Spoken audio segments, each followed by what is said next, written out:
You're listening to the first episode of Chats on Change, and we'll be talking about racism as well as what we can do about it. My name is Kenji Tan. And I'm William Setiawan. We're two buddies who started this podcast to start a conversation on bringing about change, both as individuals and together as a community. I don't think anyone would disagree with me if I say that 2020 has been rough, especially with a pandemic still raging on. If you look at the United States, there's a lot going on about the protests following the death of Geroge Floyd, police brutality, and the Black Lives Matter, aka BLM Movement. Back home in Singapore, we faced our own racially charged issues linked to our high number of COVID-19 infection cases amongst the migrant workers. Hence, for this episode, we want to address what has been done to combat racism as a whole, not only to support those being affected, but to also try and explain what we as a community can do about it and bring about tangible change. Just a quick disclaimer, you may or may not agree with us, and that's completely fine. We just want to start a conversation with hopes to see humanity evolve to love one another beyond race. With that being said, let's talk about what's going on in the USA. The police killing of Geroge Floyd sparked nationwide demonstrations against police brutality and systemic racism all across the United States. So what's the definition of systemic racism again? Well, according to the Cambridge Dictionary, systemic or institutional racism is basically when racism, the act of someone being treated unfairly because of their race, becomes part of the normal behavior of people within an organization. So recently, a video released online displayed an ex-police officer, Derek Chauvin, kneeling on the neck of an African-American man by the name of Geroge Floyd for 8 minutes and 46 seconds in order to restrain him. Floyd was already in custody at this point by 4 police officers, including Chauvin. Geroge Floyd suffocated to death from Chauvin's act of restraining him that day. This sparked a controversy that reignited the Black Lives Matter movement and led to public response in the form of protests in support of Geroge Floyd, a response that has now spread to over 500 cities and towns in all 50 states, as well as in other countries, with demonstrators supporting those seeking justice for Floyd and the Black Lives Matter movement, as well as speaking out against police brutality. For full context, Floyd was being charged at the time with forgery, specifically for attempting to purchase cigarettes with a counterfeit $20 bill. Nevertheless, Geroge Floyd's death has been the call to action for many desiring change specific to combating police brutality. Derek Chauvin has now been charged with second-degree murder, and the other 3 officers were charged with aiding and abetting the second-degree murder. So real quickly, let's talk about these demonstrations. We've seen peaceful demonstrations and even violent looting and rioting. Personally, I say that protesting is fine. In fact, it's great because there's the choice of speaking up and fighting for a cause. But a protest that gives the opportunity for some to loot, riot, and even murder is just inexcusable. To freely express criticism in a peaceful manner is a direct reflection of the First Amendment. But those taking advantage of the chaos and, they're just committing straight up crime. Yes, there's no right or perfect way to approach this matter, but I believe that the more peaceful everybody is, the better. So I want to know, my friend, what are your thoughts? Do you think these demonstrations are working? Now, the whole point of the protest, the reason why they are going out on the streets, they're holding up signs, they're demanding change, the whole point of them doing this is to call attention to an issue that they feel has not been sufficiently approached, the solution has not been enough. But the problem now is, are the people who they're targeting actually paying attention? Will they make this sort of change? That's where the appearance of the protest really come in its importance. So some media outlets portray the protests as chaotic. Some of the protests have been portrayed as peaceful. They are organized, they gather properly, and then you have the protests where looters and rioters are out and about.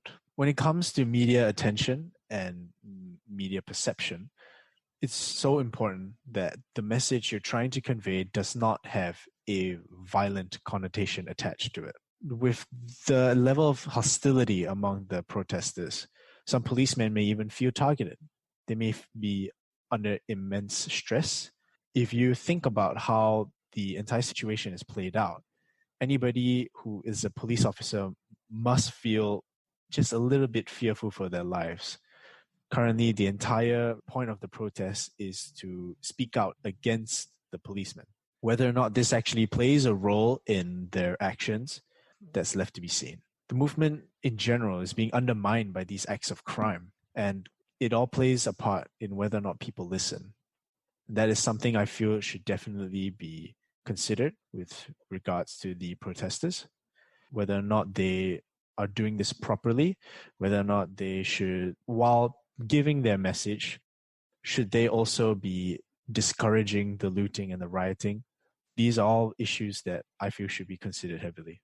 Definitely, definitely. And, they're saying that the policemen being deployed to maintain the peace are fearing for their lives. And recently, if I'm not wrong, just a few days ago in France, a bunch of policemen gathered at the Arc de Triomphe to protest about this issue as well. So it's a job that's in the spotlight overseas. And with this BLM movement going on, I feel that, yes, there are people worried about their position as law enforcers. There's even a picture trending online of a protest that happened in Louisville, Kentucky, where a police officer by the name of Galen Hinshaw was protected by 5 protesters after being isolated from his police squad. And he was actually, approached by a mob that targeted him because he was a policeman. So it's kind of like, you could say that he's been made a scapegoat for the legal system that those protesters were protesting against. Although, maybe a lone policeman who has nothing to do with the Floyd murder is judged by his uniform. We'll be talking about police brutality a bit more later on. That's definitely quite a sad sight to see. I hesitate to say ironic to see protesters having to go against protesters. But for that situation, that Galen Hinshaw situation, he's had nothing to do with the Floyd murder, like you say. And yet the protesters still target him. Now, to have this bullseye placed on your back, no matter where you go, as a law enforcement officer, that's such a frightening thought to have. The fact that those 5 protesters were there to protect him, that was his own miracle.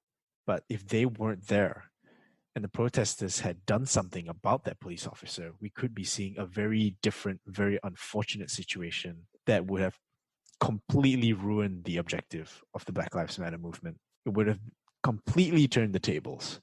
But I guess I can say that even though this might be happening, I guess what the police are feeling now, having the spotlight shining on them, like what they're feeling is something like what those in the Black community are feeling for so many years, or have been feeling for so many years. And that's why this BLM movement is getting so much traction. I would say that one of the reasons is they feel that they've not been heard, or maybe they've been heard, but not enough is being done. And that's why these protests really came together recently. It resulted from a domino of growing concerns over many years that the Black community was not being treated fairly, with bias, with discrimination, even maybe you could say ignored in society in the US. So for so many years, America has had debates regarding racial discrimination. And you were telling me that you're a fan of laws. Would you happen to remember some of those laws regarding racial discrimination in the US? Oh, absolutely. We do have many historic monuments that even we here in Singapore hear about. Dr. Martin Luther King Jr., he was a very strong activist, very famous. He managed to have the Civil Rights Act that pretty much eliminated segregation passed in 1964. And shortly after that, wasn't directly related to Dr. King, but the Voting Rights Act sought to abolish this sort of segregation in terms of voting for the Black community. And so many years ago, the Civil War was fought, among other things, was fought to abolish slavery. The problem now is that perhaps the issue that the Black community is finding is the white community, the people who have generally been the perpetrators, in that word, of the numerous obstacles that the Black community has faced. They have not proactively sought to prevent future disputes. They rather settle them as the issues sort of come up. That's sort of the anger that's coming up now. very understandable. After so many years, everything's just boiling down to this really pivotal moment in human history. And that's why I think that these movements, these protests, they're not going to go away. And they're not going to go away until something's done about it. And that's right.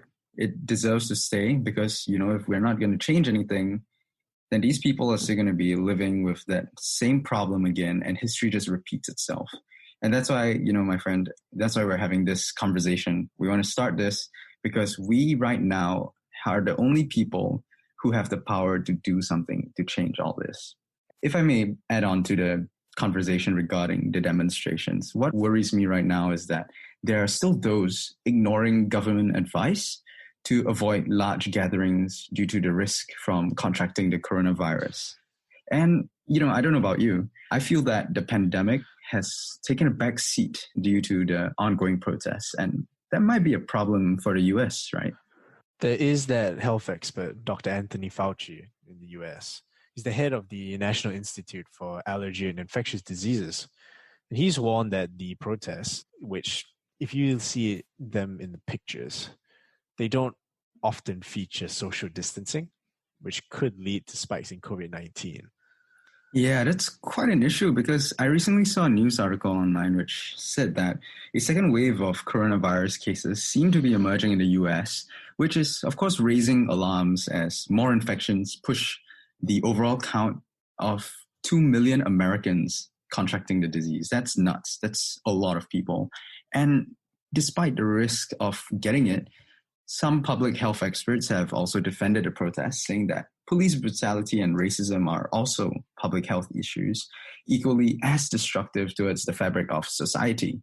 If you ask me, as much as protesting, supporting, and fighting for this cause is fine, it's really unlucky timing, considering how the virus has taken the lives of so many. And, it's just bad luck, really, that, all this pandemic stuff is up here right now, even back home in Singapore.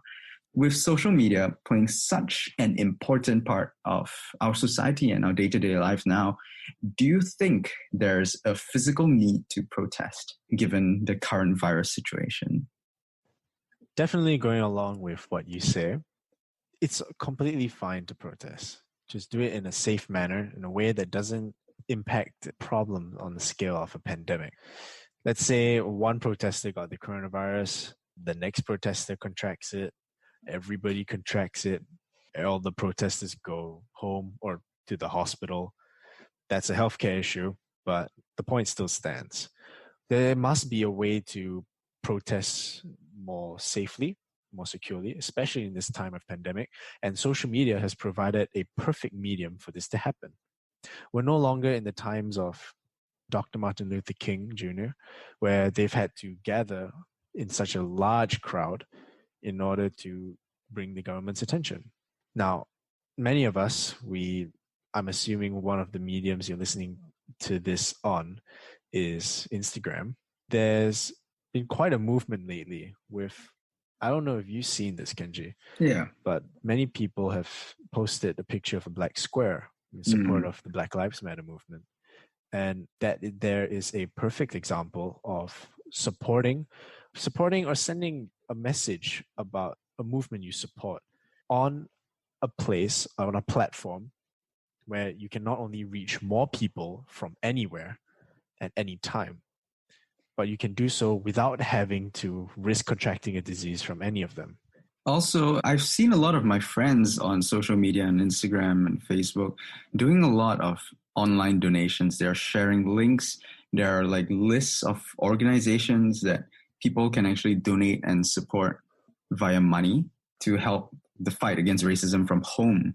Not that I'm personally advocating for, donating to a specific cause or whatnot. I'm not a paid promoter, but these ways of showing how you can support from home, like talking about it, donating, or, supporting those Instagram Black Square type of campaign is really a great and safe way, yet such a technologically advanced way of protest. It's like a new version of protesting. It's not entirely about the physical need. Some people prefer to go outside and share rather than do it over an online medium. Kind of like what we're doing right now, but I think the most important thing is the way we express ourselves is important. And the way we want to make the people in charge, the people of power in the system to really, like the government, to address issues that we can do from home, it is really on how we can approach the matter at hand. That's what I feel. There was actually a video I saw online. I don't know if you've seen this, but outside the White House, when current US President Donald Trump was paying a visit to a church, and part of that route to the church actually had protesters standing there.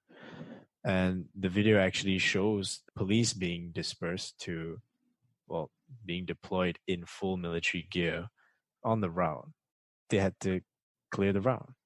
And they did so in a very, I like to refrain from being too hostile about this, but they had to clear the protesters in a very forceful way.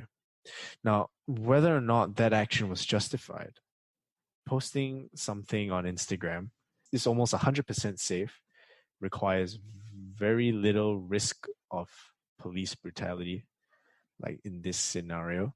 And it's so easy to do, so much easier to do rather than standing out on the street, sun's on your face.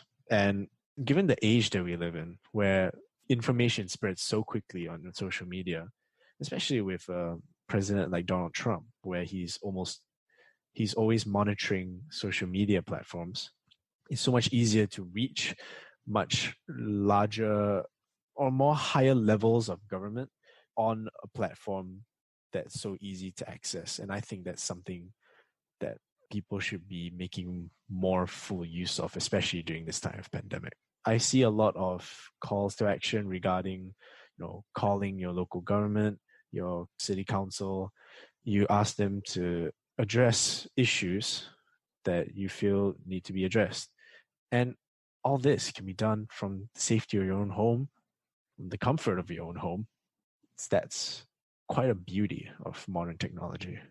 That is true. That is true. I agree with you on this safety part. But I do understand that some people, let's talk about the US specifically, right?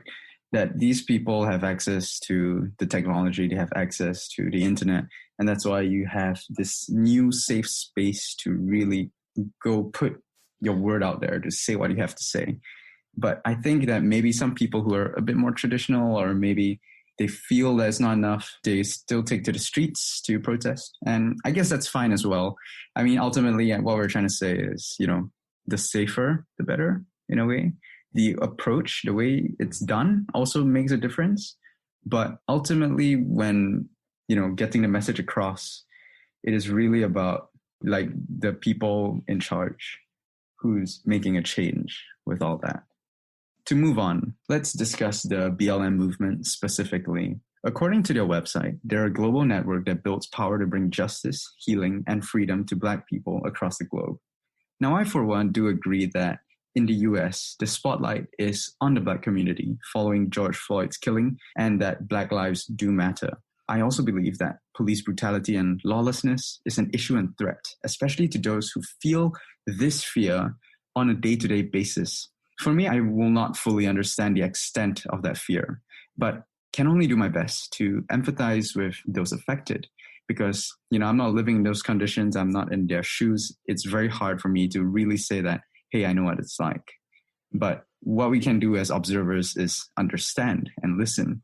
So Black lives matter, and Black lives do matter to me the same as all lives. But right now, following Geroge Floyd's death, I think that the focus of all of us out here in society should be on hearing those voices that are speaking up against discrimination and, really take a listen to those supporting the movement. Really listen to those victims of discrimination and people who are really voicing out, because that is so important, to listen to those people voicing out, to give them that safe space. We as a community can really bring about actual change when we start to understand, take a step back, understand the bigger picture, and try to help each other. So my question to you, my friend, how do you think BLM is changing the way we approach racism today? The state of Black Lives Matter today, Black Lives Matter itself as a message that's being promoted, it's more open. It's very public now. You're not in those traditional days where the discussion surrounding whether or not it's right for Black communities to be starting all the way back in history, whether it's right for them to be slaves, whether it's right for them to have voting rights, whether it's right for them to have equal standards of living. All these used to be very uncomfortable, very hushed discussions, always discussed behind closed doors. And now, in this day and age, it's almost as if you can't get enough of it.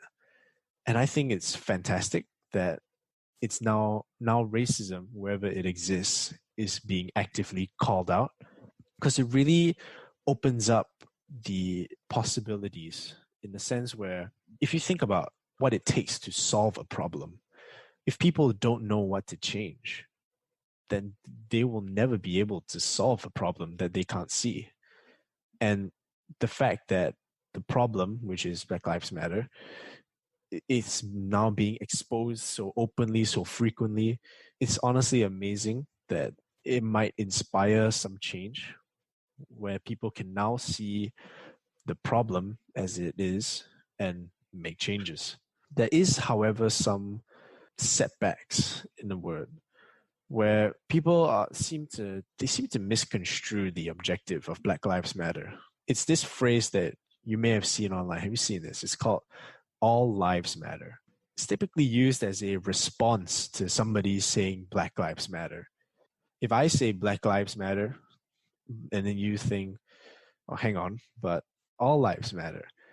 For somebody who's supporting the Black Lives Matter movement, the phrase "all lives matter" not only agrees with the Black Lives Matter movement, but it actually goes hand in hand. Yes, all lives matter, therefore Black Lives Matter. However, the issue comes if the response of all lives matter, if it's perpetuated throughout society, the issue comes when this all lives matter confuses the Black Lives Matter movement's objective when viewed by those who have little to no context of the issue at hand. If we revisit our history once more, Dr. Martin Luther King Jr.'s movement in the 60s came up to the Civil Rights Act in 1964. Go even further back, slavery in the 17th and 18th centuries. Everything has happened between these two events.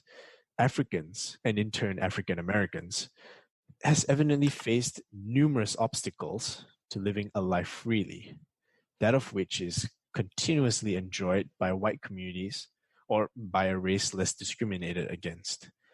The white communities never had to go through the hurdles that these activists, that the Black community has had to actively go against. These more advantaged communities have never had to go through that. The phrase Black Lives Matter in this respect has a very subtle extension. It actually represents the phrase Black Lives Matter also. The movement seeks to remind people that other races have enjoyed a freedom that the Black community has not always been given, that this should be extended as well.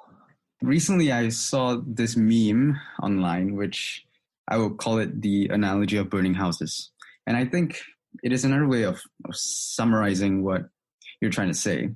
I saw this meme and it was two houses, basically. And one of them was on fire. But the people who live in the area had only enough water for one house. So a fireman comes over and starts pouring water on the house that's burning. But the owner of the house that isn't on fire is saying, "Hey, all houses matter. Where's my water?" With this meme in mind, if you can visualize it, the question comes of, should you want to save the burning house, or do you distribute water to every house, whether they're on fire or not? Do you really distribute water into houses that don't need the water, or do you distribute to the house that's currently on fire? This whole analogy, this whole burning house meme, it kind of goes back to what I was trying to say earlier about, the focus on where we should be listening, on who we should be listening to. And right now, if in this context of the US, it's really those affected by police brutality, it's those victims of racial discrimination, and it's really the Black community who are feeling grieved after so many years of this problem. on the topic of this, let's return to police brutality. I'm quite curious about the link between police brutality and racial discrimination, specifically on, whether it exists and it is inherent everywhere. I would say yes and no. Police brutality is quite subjective, and of course, it depends on the full context. But of course, it is not a good thing. It's terrible, in fact. Before we step into police brutality because of race, let's talk about some statistics on racial disparity when it comes to crimes committed, because as you know, the police usually respond to crimes, and that is if the civilians are not, directly looking for police help. Usually it's the encounters are brought on because of some crimes committed. And currently, around 13% of Americans are Black, based on the latest estimates from the US Census Bureau. And according to the Bureau of Justice Statistics, Black offenders committed 52% of homicides recorded in the data between 1980 and 2008. Out of that, 45% of the offenders were white. So this showed that, Blacks are disproportionately likely to commit homicide and also be a victim. In 2008, the offending rate for Blacks was 7 times higher than for whites, yet the victimization rate was 6 times higher. Since we're on a case where a Black man was an unfortunate victim of this brutal killing, let's focus on victimization. There isn't really a clear-cut conclusion to the matter. According to a Washington Post database, the police fatally shot 9 unarmed Blacks and 19 unarmed whites in 2019, which was down from 38 unarmed Blacks and 32 unarmed whites in 2015. Yeah, so in a report on the city of Baltimore, the Department of Justice actually found that Black residents of low-income neighborhoods were more likely to be stopped and searched by police officers, even though white residents are statistically more likely to be caught carrying guns and drugs. A 2015 Justice Department analysis of the Philadelphia Police Department actually found that white police officers were less likely than Black or Hispanic officers to shoot unarmed Black suspects. Everything that we search will find a counter. And there's just so much data regarding crime, race, and police brutality online and on news articles. But, from all of this, and of course, much, much more cases over the years, I do believe that whatever the number says, whatever the data shows, racism is still a factor in some cases of police brutality, even though the two of us might not be able to link it all right now. We should definitely also take account crime rates and civilian behavior before and during interactions with the police, which lead up to, violence escalating. Ultimately, I feel that police brutality in its own right, it's terrible, it's unlawful, it is bad. And I will only be willing to defend innocent officers who uphold the code of law by legal means. With this in mind, what do you think we can do as a community to actually tackle police brutality with, the US in mind? Everyone, at least in the United States, has a constitutional right to record police who are performing their public duties. As long as you're not disrupting their business, the police don't have the right to stop you or confiscate your phone or camera just because you were recording them. When it comes to actually tackling cases of police brutality, let's say in this entire conversation that police brutality is essentially an unjustified police action. That's police brutality. When we look at what that means, whether something is unjustified, ideally you always need the full context. You need exactly what happened. You need to know the reasons for why it happened. From there, you make a conclusion. In order to get that full situation in your head, you actually need evidence of what happens. And that's when recording police actions is actually a very small yet important thing that anybody can do. Make sure that this goes for the police officers and departments as well. For anyone who wants to do anything, make sure your actions are justified. It's only unjustified actions that represent police brutality. As a community, you can also start to proactively engage your police departments in terms of their own system. You could encourage the police departments to train officers to respond more appropriately, for example. Whether or not a situation demands escalation, that should be more adjusted in terms of the police training, I feel. In terms of the environment that the policemen are working in, remember that usually in each region, not only in the United States, each region has its own set of police officers who frequent the area. And you need to cultivate an environment where these policemen feel just as safe as you to conduct their duties. You cannot have an environment where a policeman feels uneasy all the time.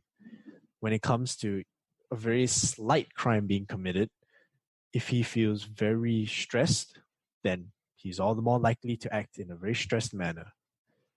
Lastly, I think the community should encourage an independent, thorough, unbiased review of police conduct where their actions appear uncalled for. You need to get a full story, I feel, so that police brutality is more carefully identified by a third party, ones that cannot be argued in court, such that you have maybe a bit to guilty, a bit to innocent. You need to have a clear-cut answer. I think that's what you can do as a community. For me, I would like to bring up the point regarding the defunding of the police force. So there's a lot of talk of that going on in the US where they want to take the funds out, shift it to education and whatnot. I do agree with this to a certain extent that, hey, defunding the police in certain areas, for example, I believe the police should be demilitarized. So you defund them in terms of the equipment, the military-like equipment that they're receiving.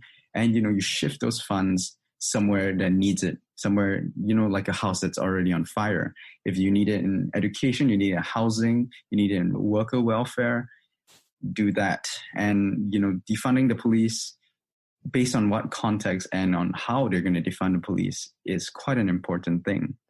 But for me, I think what's more important than just defunding the police is really demilitarization in terms of not just the equipment, but in terms of police training. What I mean by that is with a militarized police, with equipment like, armored cars, you get guns and, so much gear, so much riot gear, it just immediately feels that you can't cultivate, like you were saying, a more peaceful environment. You can't really cultivate that because if there's a peaceful protest and there are policemen guarding, for example, like some building or somewhere, and you see them in full military gear, there's just that extra opportunity for things to just escalate because, people are scared. Everyone is scared. The policemen are scared. The protesters are scared. And rightfully so, because with such military-like equipment, it just makes the police feel very hostile. You feel like they're intimidating. And personally, I believe that what we can do as a community to really tackle police brutality and in the US is more like we need to really jot down in laws how the society wants to perceive policemen, what is to be expected of a policeman, and what kind of help can they really give the citizens. Because if you want help from policemen, some people are iffy about it because of the way they may act, the way they may react. And with military equipment, it just escalates things unnecessarily. So I guess that is one way it can work out in the US. Former US President George W. Bush recently made a statement which basically summarizes this section of our episode talking about racism in the US. It remains a shocking failure that many African Americans, especially young African American men, are harassed and threatened in their own country. It is a strength when protesters, protected by responsible law enforcement, march for a better future. So this tragedy, in reference to George Floyd's killing, in a long series of similar tragedies, raises a long overdue question. How do we end systemic racism in our society? The only way to see ourselves in a true light is to listen to the voices of so many who are hurting and grieving. And those words really resonated with me. He also said that looting is not liberation and destruction is not progress. But we also know that lasting peace in our communities requires truly equal justice. The rule of law ultimately depends on the fairness and legitimacy of the legal system, and achieving justice for all is the duty of all. It's really a wonderful quote from a former president, George Bush. Pretty good. You know, with all this talk about Black Lives Matter in the US, we really shouldn't overlook something that's actually brewing in our own backyard. If we take a step back and shift our focus to Singapore, we actually do have our own fair share of racism towards minorities and foreign workers, for example. And that, I feel, is something that should be addressed. I'd like to draw parallels between our earlier discussion of the situation in America and the local government here in Singapore. So the migrant worker community, while not actively engaged in terms of racism, can be approached as having an excessive recurring image associated with their presence. Talking about that, we've actually seen cases of racism and xenophobia towards migrant workers because of the coronavirus situation, specifically in response to the spike in infection cases within the population of migrant workers.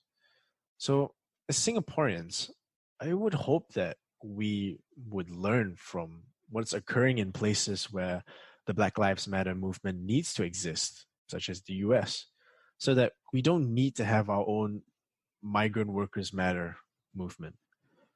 We're actually able to do something to help them beforehand, to change the system and make a difference now. You know, like they say, prevention is always better than cure. Oh, absolutely, absolutely.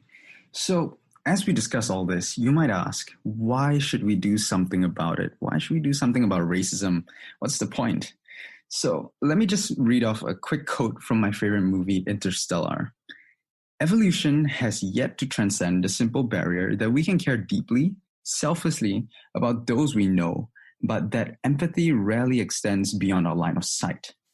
With that in mind, we should use our positions of privilege to nurture empathy to those who are suffering from racial discrimination and, really use our individual power that we have in each and every one of us to really make a difference, not just for ourselves, but for a more united community. I truly believe that it doesn't cost us anything to be nice and just being mindful to each other. We should treat others like how we would want to be treated. You never know if you're going to be facing what you're treating to other people in the future. Institutional racism also has a large economic impact when left to its own devices, especially in Singapore, where land is limited. Therefore, segregation should be discouraged in order to maintain optimal economic development. There's a question to be asked against institutional racism in society, the question being why it exists. In a place of, I want to use this word carefully, privilege, we're in a position to either break or reinforce the perception cast upon those in a relatively lower status. Although we are free to make this choice, I would like to fully support the idea of empathy, because this breaks a feeling of domination over the lower status. We forget that it could be us in this position, had it not been for the opportunities provided to us by our circumstances. Nobody is guaranteed privilege, and although our personal effort can grant us this position of power, I feel that we should actively promote an environment of equal standards across the levels of society anyway, because of the one small chance that we may end up there. Now that we've talked so much about the situation in US and also, how it's important to us in Singapore, let us wrap up with what I feel is the most important point. What can we as a community, what can you and I do from here on out? I believe in a personal approach, that now is really the time for action. To be honest with you, I feel that we've gone past the point of raising awareness.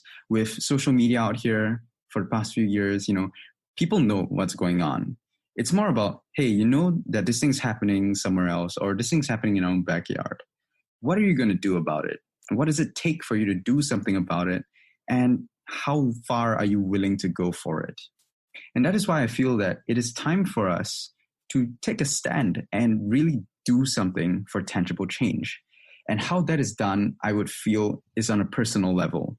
What are you really willing to do to combat racism? I believe the most important thing, of course, is to listen to the people who've been victimized, stigmatized, and those who are grieving. And that is so important to get that level of human understanding because, ultimately I believe that inherently people are good. And if we can, we should just try our best to help each other. Nothing wrong with helping people, just making the world a better place. So with understanding, we can help. And educating those around us is another thing that comes hand in hand, because I believe that with education, or with each of us educating others, we can do something to curb racism. For example, it's just like being extra careful or thoughtful when making jokes that, might come across sensitive, or be mindful to those around you. Maybe in the past, you might have made a bad joke. I would say that I've made a lot of bad jokes in the past, insensitive ones too. But looking back, everything's a learning experience. And right now, it is quite a pivotal moment in history. We don't want history to repeat itself. We want the world to be a better place. And to do that, each and every one of us really has to just start with something small. And things will just ripple in time. And with a good ripple effect, we will really be able to bear the fruits of a more united society, which is what I really hope our world will be in, even though I might not see it in my own lifetime.